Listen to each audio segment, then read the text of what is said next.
सध्याच प्रशांत असणारे सरांचा मीच माझा मोर हा कविता संग्रह वाचनात आला आणि खूप सुंदर अप्रतिम असा काव्यसंग्रह आहे. प्रत्येकाने वाचावा असा. यातल्या भावस्पर्शी आणि आशयघन अशा कविता अगदी सहज आणि सोप्या शब्दामध्ये सरांनी आपल्यापर्यंत पोहोचवल्या आहेत आणि हीच या संग्रहाची सगळ्यात मोठी विशेषता मला वाटते. जीवनात किंवा लेखनात सगळ्यात कठीण गोष्ट जर ती कोणती असेल तर ती आहे सहजता आणि सोपेपणा.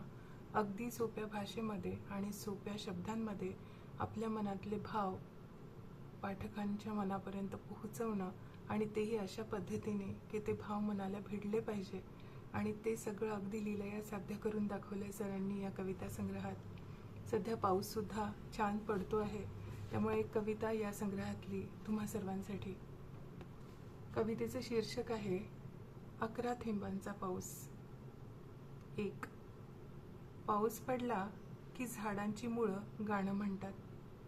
पाऊस पडला की झाडांची मुळं गाणं म्हणतात. पक्षी बसले की झाडांच्या फांद्या ताल धरतात. योगायोगानं झाडांवर पक्षी असतानाच जर पाऊस आला, योगायोगानं झाडांवर पक्षी असतानाच जर पाऊस आला, तर मुळांपासून फांद्यांपर्यंत अख्ख्या झाडांची मैफिल रंगत जाते, अगदी पाऊस ओसरेपर्यंत. 2. बरेच दिवस झाले आमच्या गावात पाऊस आलेला नाही. समजा त्यानंतरही तो आलाच नाही, तर मी भलेही पावसावरच्या कविता वाचेन, पावसावर कविता लिहीन आणि माझी पावसाची हौस कशी बशी भागवून घेईल. पण माझ्या अंगणातल्या मलूल झाडाचं काय? समजा त्यानंतरही पाऊस आलाच नाही, समजा त्यानंतरही पाऊस आलाच नाही, तर शेवटचा उपाय म्हणून मी पावसावर लिहिलेल्या चिंब कविता झाडांना वाचून दाखवू. मी पावसावर लिहिलेल्या चिंब कविता झाडांना वाचून दाखवू. झाडं ऐकतील, झाडं जगतील. 3. काल रात्री मला एक विचित्र स्वप्न पडलं. काल रात्री मला एक विचित्र स्वप्न पडलं. स्वप्नात एक मोर सारखा थुई थुई नाचत होता. मी दचकून जागा झालो. खिडकीतून बाहेर पाहिलं तर मुसळधार पाऊस कोसळत होता. 4. काल रात्री मुसळधार पावसाने अख्ख्या गावाला झोडपले. काल रात्री मुसळधार पावसाने अख्ख्या गावाला झोडपले. आज गावाच्या काळ्या अंगावर हिरवे वळ उमटलेले. आज गावाच्या काळ्या अंगावर हिरवे वळ उमटलेले. 5. आताशा मोर केव्हाही नाचतात. मागे एकदा असंच झालं होतं. बरेच दिवस पाऊस आलाच नाही. अचानक आला तेव्हा मोर चक्क झोपले होते.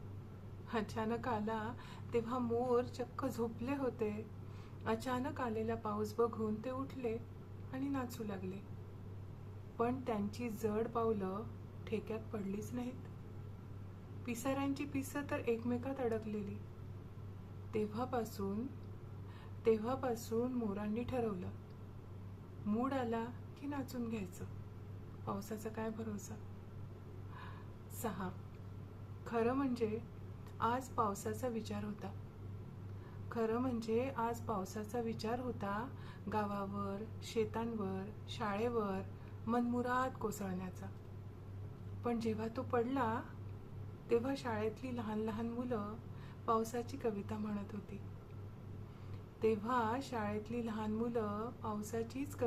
होती. तालात, सुरात आणि लयीत. पावसानं खिडकीतून मुलांची कविता ऐकली आणि मग तोही संथपणे पडत राहिला कवितेच्या तालात, सुरात आणि लयीत. 7. पाऊस पडतो, आपण दोघं छत्रीत. पाऊस पडतो, आपण दोघं छत्रीत. पाऊस थांबतो, आपण दोघं छत्रीत. ऊन पडतं, छत्री कोरडी होते तरीही, ऊन पडतं, छत्री कोरडी होते तरीही आपण दोघंच छत्रीत ओले चिंब. 8. तुझ्या वाढदिवसाला भेट म्हणून मी एक ढग पाठवतो आहे. तुझ्या वाढदिवसाला भेट म्हणून मी एक ढग पाठवतो आहे. इच्छा एवढीच की माझ्या वाढदिवसापर्यंत त्या ढगातून खूप पाऊस यावा. 9. मी पावसात भिजत आहे. मी पावसात भिजतो आहे आणि तू पावसाचे थेंब मोजते आहेस. मी पावसात भिजतो आहे आणि तू पावसाचे थेंब मोजते आहेस. मी तुला किती वेळा सांगितलं, आयुष्यात प्रत्येक गोष्टीची अशी मोजदाद करायची नसते म्हणून. आता तूच सांग, परवा ज्या समुद्रात आपण डुंबलो, तो समुद्र किती थेंबांचा होता? 10. मुसळधार पावसात तुझं पत्र मिळालं. पत्र उघडलं तर त्यात पुन्हा पाऊस. ती ओली चिंब दुपार मी ठेवून दिली अडगळीच्या खोलीत माळ्यावर. पण तरीही माझ्या कवितेच्या डायरीत पानापानांवर तू का कोसळतेस मुसळधार पावसासारखी? 11. त्या चुणचुणीत मुलानं नाक उडवत त्याचं नाव पाऊस असल्याचं सांगितलं. त्या चुणचुणीत मुलानं नाक उडवत त्याचं नाव पाऊस असल्याचं सांगितलं. तेव्हाच मी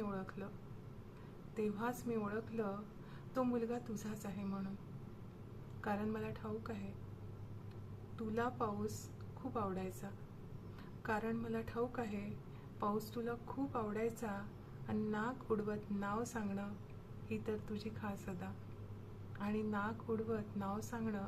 ही तर तुझी खास अदा.